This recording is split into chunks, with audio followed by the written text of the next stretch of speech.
Buen día, mi nombre es Laura Camila Clavijo y el día de hoy voy a hablarles un poco acerca de la etapa postnatal. En primer lugar, es muy importante saber y conocer que esta fase postnatal se extiende desde el nacimiento hasta los 6 años del niño.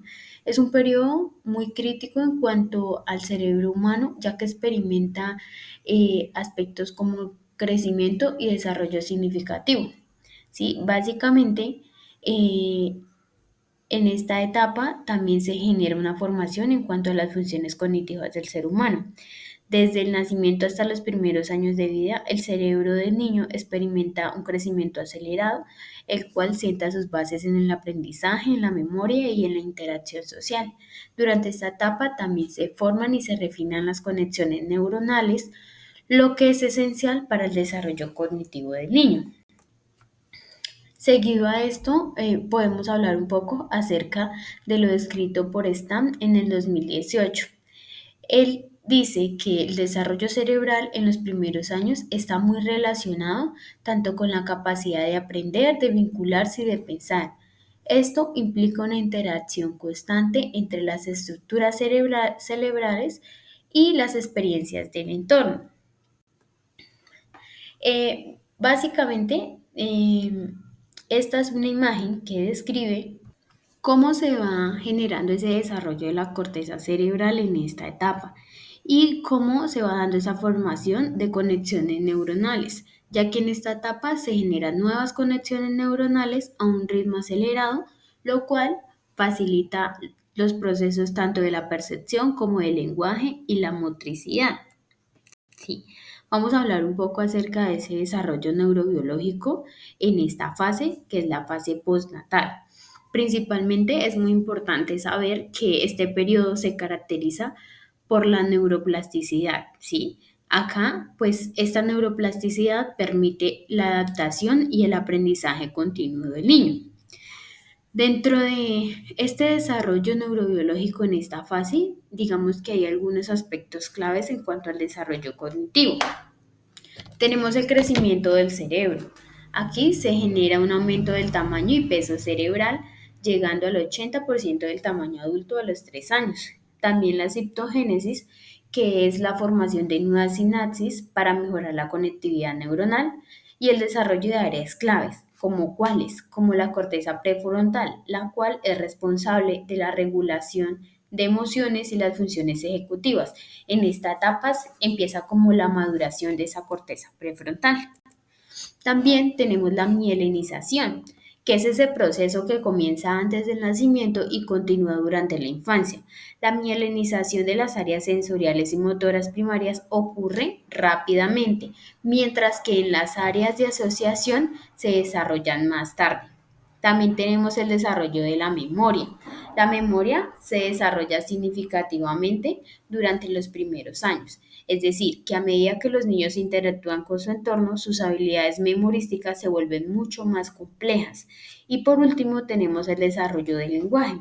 En los primeros 6 a 12 meses, los patrones de comunicación del niño son fundamentales, ya que a medida que avanza ese desarrollo, se va observando un aumento en la complejidad tanto del lenguaje como de la sintaxis. Vamos a hablar un poco acerca de las funciones cognitivas básicas, ¿sí? Es importante reconocer que el desarrollo cognitivo en esta fase es la base de habilidades como la atención, la memoria y el aprendizaje. Por ejemplo, tenemos la percepción. En esta etapa se desarrolla esa capacidad de reconocer estímulos tanto visuales como auditivos y táctiles. También está la atención que digamos que genera un desarrollo progresivo de la capacidad de concentración tanto en objetos como en personas. En cuanto a la memoria, la evolución desde la memoria implícita hasta la explícita con el paso de los meses se va generando y desarrollando de una mejor manera.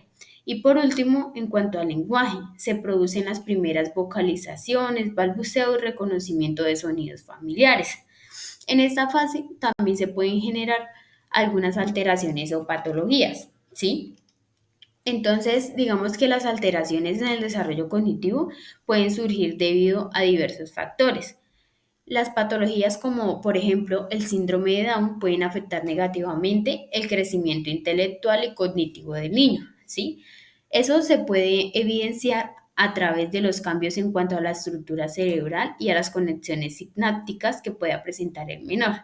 Además, también se pueden generar trastornos neuroevolutivos, los cuales pueden influir tanto en el desarrollo motor como cognitivo, lo que requiere como intervenciones mucho más adecuadas para mitigar todos estos síntomas. Podemos, en esta etapa también se pueden ver posibles alteraciones como los trastornos del espectro autista, que se caracteriza por esas dificultades en cuanto a la comunicación y a la interacción social. También los trastornos del desarrollo intelectual, que se caracteriza por retrasos en la adquisición de habilidades cognitivas. Se pueden presentar dificultades del aprendizaje, como por ejemplo los problemas en cuanto a la adquisición de la lectura, la escritura o el cálculo. Y por último, trastornos del lenguaje que se caracterizan principalmente por un retraso o una dificultad en cuanto a la adquisición del habla y la comprensión. Entonces, todas estas alteraciones se pueden dar debido a diversos factores determinantes en cuanto a su desarrollo cognitivo. Por ejemplo, tenemos digamos que hay que saber y entender que este desarrollo cognitivo no es un proceso aislado, sino que más bien está influenciado por múltiples factores, tanto biológicos como ambientales. Por ejemplo, tenemos los factores genéticos, que son esas condiciones hereditarias que pueden predisponer a ciertas alteraciones. También la nutrición, ya que una alimentación adecuada puede favorecer el desarrollo cerebral del niño. La estimulación temprana también es muy importante, ya que la interacción con cuidadores, el juego y el aprendizaje activo pueden potenciar ese desarrollo neuronal en el niño. Y por último, y muy importante también, el entorno social y afectivo, ya que un ambiente seguro y afectuoso puede favorecer el desarrollo emocional y cognitivo del menor, ¿sí?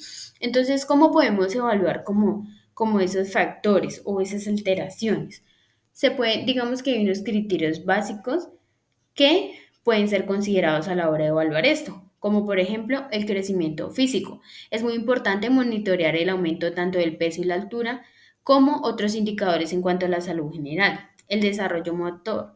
Por medio de la observación podemos ver cómo esa capacidad en la que el niño puede sostener la cabeza, girarse, sentarse o caminar. Y por último, también ese desarrollo cognitivo. Es muy importante evaluar esas habilidades como la memoria, la atención y el lenguaje a través de pruebas estandarizadas o por medio de la observación. Finalmente,